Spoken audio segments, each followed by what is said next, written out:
Somewhere in the world, a nervous student steps up to give a class presentation. He gathers his notes, collects his thoughts, and clears his throat to begin. But he's already fighting an uphill battle, because his slides are garbage. Howdy y'all. Hopefully this student isn't you, but if it will be, this video should help. Normally, I heavily rely on the quotes and experiences of more seasoned individuals to legitimize my arguments, but I think I've experienced enough presentations to speak from a position of authority on this topic.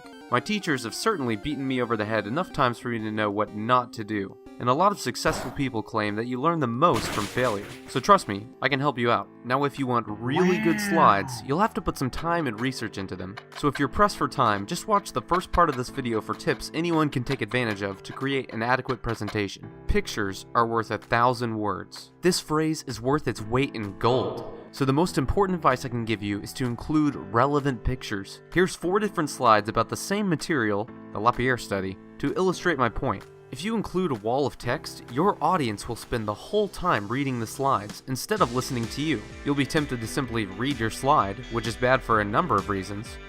And perhaps most importantly, you won't have any room to place a picture. This is also problematic because you are the presentation, not the slides. At the end of the day, the presentation slides are a visual aid to assist your presentation.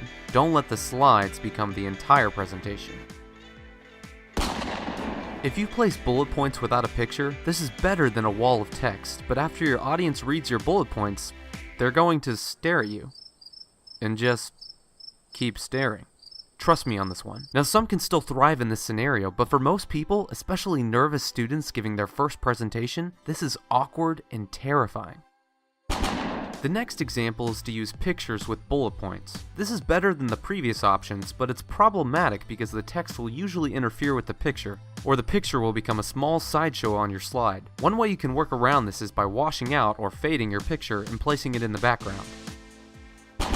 If you're really pressed for time and you need to make a presentation tonight, you can stop the video right here and use this example. Just make sure you use relevant pictures, you rehearse your presentation several times, and most importantly, you smash that like button on your way out. Now if you're a red-blooded American and you want to create the most engaging presentation your humble class has ever witnessed, then this final slide is the tool for you.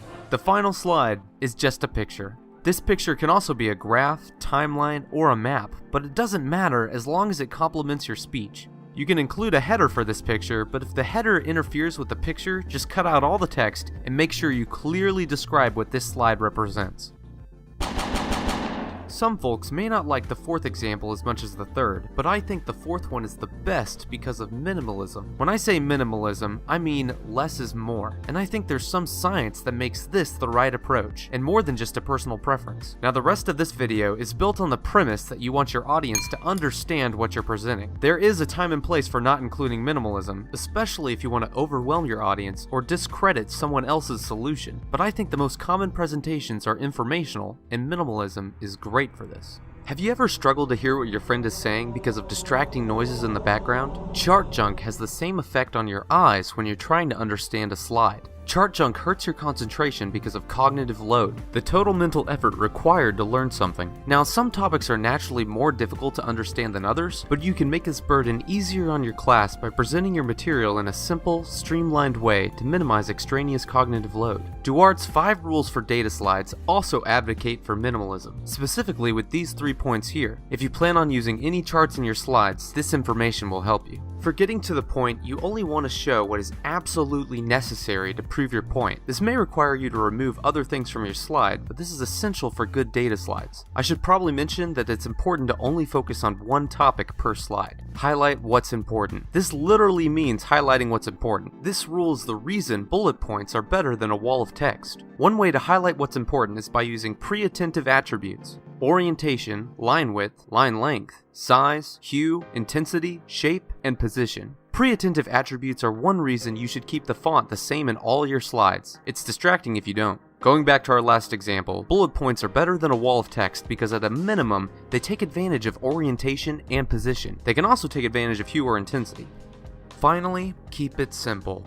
This involves removing clutter, which is the reason I don't like PowerPoint design themes.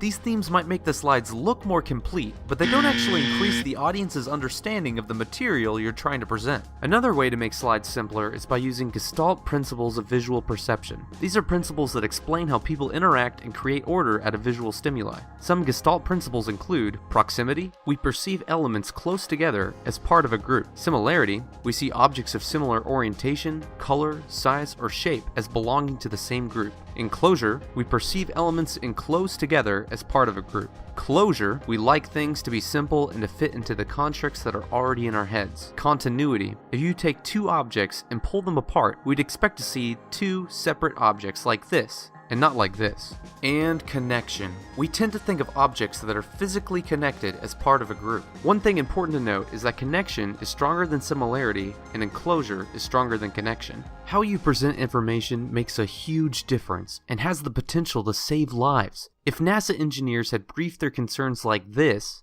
instead of like this, we might not have seen this in 1986. And 7th grade Americans might still be alive today. Last but not least, on a less sober note, make it entertaining. Some teachers may not like this because they might believe that you aren't taking the course material seriously, but most instructors will appreciate that you went the extra mile to make the presentation engaging. I might be kind of weird about this, but there are few things in life I find more exciting than grabbing my audience by the ankles and yeeting them 3 tiers deep into a topic they didn't even know they wanted to learn about. This is why I try to include memes or references to pop culture in my presentation slides. For instance, in a brief I gave about the first year of World War I included this meme, this reference to Battlefield 1, and I compared the Allied and Central Powers to the 2018 NBA Finals. None of these examples are the fastest ways to convey information, but they are entertaining, and your audience is far more likely to appreciate and remember entertaining content. Michael from Vsauce and Mark Rober have both given TED Talks about the importance of making information entertaining. If you're wondering if this approach is successful, all you have to do is look at their subscriber count. My final advice is rehearse, rehearse, rehearse. If you want to avoid pulling up a slide at the wrong time in your presentation, if you want to avoid stuttering, talking in monotone, or forgetting what you're planning on saying, you need to rehearse. Don't try to wing it. Try and get your picture to cover the whole screen. If editing the picture to fit the whole slide distorts the image too much, then you might want to consider filling in the sides with black, but if you have to print out a copy of your slides for your instructor, don't do this, because that will take up too much ink. Lastly, even after rehearsing, I might not remember everything, so I usually bring some note cards with summarized bullet points to jog my memory. The cards are numbered in order on the corner, and I usually hole punch them on the other corner and attach them with a binder ring so I won't accidentally get them out of order while I'm fidgeting before my presentation. After some trial and error, I found that this is the most effective way to bring notes into your presentation. The only better alternative would be to avoid notes altogether, but that requires a ridiculous amount of rehearsal. So in a time-constrained environment, it's usually not feasible. What you don't want to do is bring your script printed on a standard paper size. As PETA would like us all to forget, there's more than one way to skin a cat. So I'm not going to pretend that I have the 10 commandments for visual aids. I know I probably struck a nerve when I criticized design themes, so if you think I got something wrong or I left something out, let me know in the comments. Good luck on your presentation. God bless you, and God bless America.